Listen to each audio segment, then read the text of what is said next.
Alright, I got two callers and the club came on the turn, so I'm just gonna check that one. And like I said, I'm just gonna give up unless they bet really small. I do have a four outer to a full house, so if they do want to, be idiots and bet like 2 cents with the nut flush, then by all means, I'm just gonna check here. I'm hoping to hit a set. Okay, I'm just gonna fold with this hand.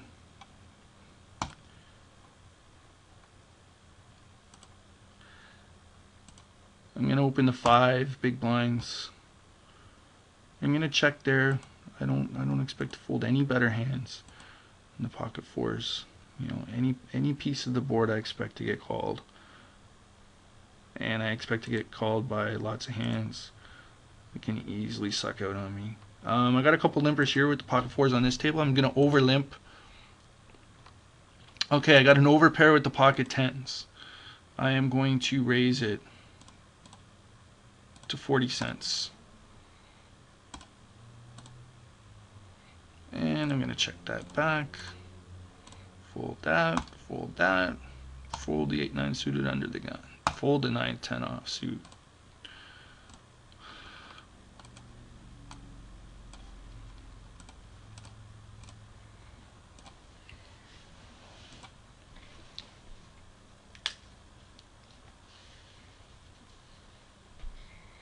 Alright.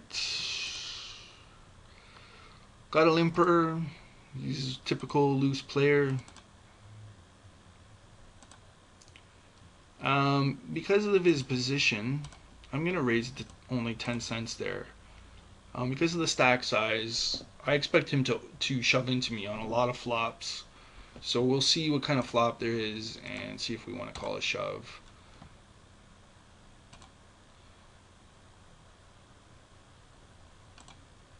If we miss,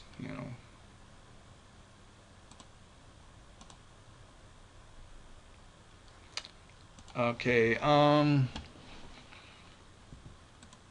gonna raise this one here because we're so short-handed. I don't want to be folding, ace high on a three-handed table. I should get off that table just for the purpose of this video. Okay, that is a great flop for our hand. I'm going now. A lot of people will be tempted to slow play this, but think about how hard this board hits everybody's range here.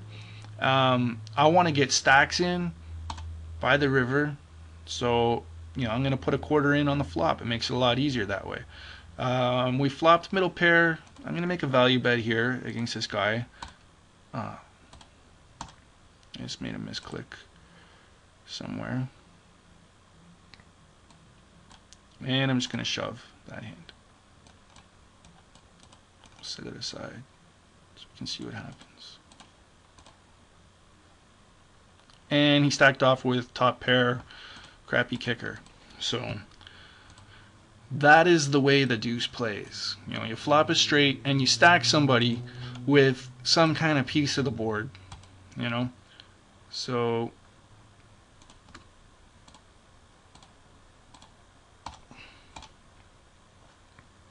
the way to get paid is to play it aggressively. People love, I'm just going to leave this table. People love snapping off bluffs at this limit. Okay. Okay, we get min raised. We don't know anything about this guy. I'm going to call. It's probably not a great call, but we'll see. We flop top pair, but our hand could easily be no good. So I'm going to check it and see what he does. And of course, like he could easily be slow playing here. I'm just going to check it again. Our hand isn't that great, so I'm trying to show that I'm not really very enthusiastic about playing a big pot. So by checking two streets, we're controlling the size of the pot. In a 3-bet pot, ace jack isn't that much of a monster.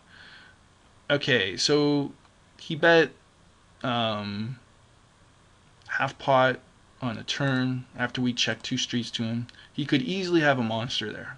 Okay, the key is not to get married to the hand. Like if he shoves, I can fold now. I've invested very little. and I'm going to fold here. This guy's really tight, and he's raised under the gun to 10 times the big blind. That is a play often made by people. I'm going to make a c-bet here against this guy, and then be done with the hand if I get called. I'm going to raise the threes to 6 cents.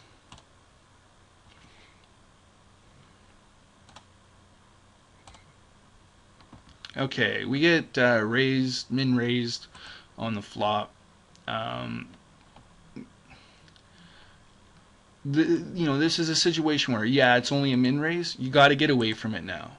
I mean, best case scenario is, we check the flop or the turn, and we call, or like if we shove, we're always getting our money in bad, and we have like no fold equity, so we really don't need to try and outplay people. Just hit your sets, hit your overpairs, and then go after value.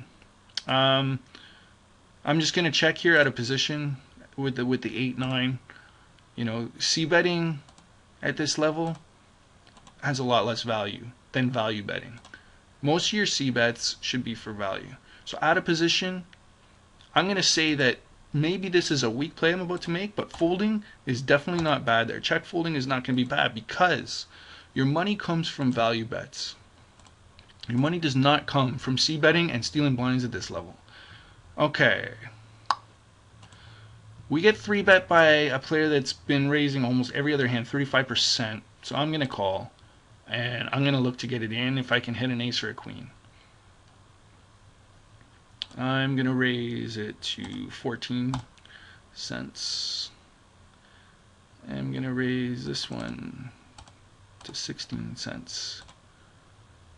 Okay, so I totally missed the flop. I don't need to outplay this guy.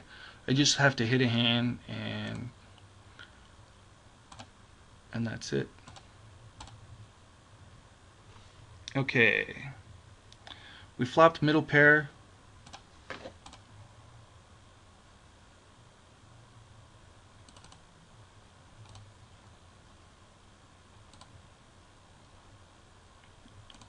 I took too long and accidentally it automatically checked me through on the flop. But the guy still folds anyways.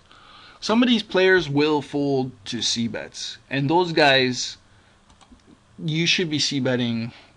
I mean, just, like most of the time, if they're folding a lot to your continuation bets, but a lot of players are not. So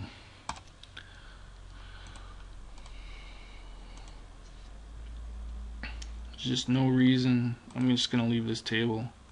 I'm gonna be check folding anyway, so I'm just gonna leave it now. And look at this. This guy goes all in on the river. I don't know what I should have actually called there, but trying not to fall behind here. 2, 3, 4, 5, 6, 7, 8, 9, 10. I'm on 10 tables now.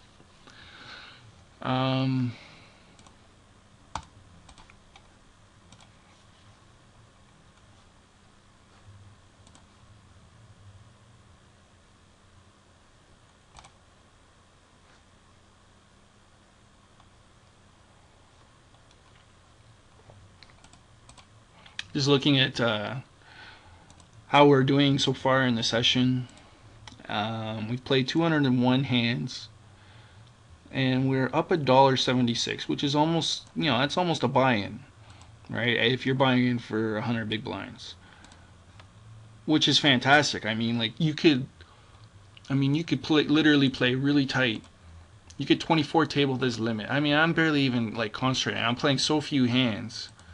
I can tell you exactly how tight I've been playing. And I'm not worried about not getting paid off. I don't care that I'm so tight that people are going to notice, hey, this guy's really tight, I better not pay him off. It's just not going to happen. But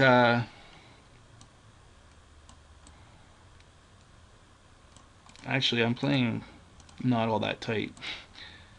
But I think I've been dealt some pretty good hands. It's only a 201 hand sample. I feel like I'm playing tight. I'm only playing good cards.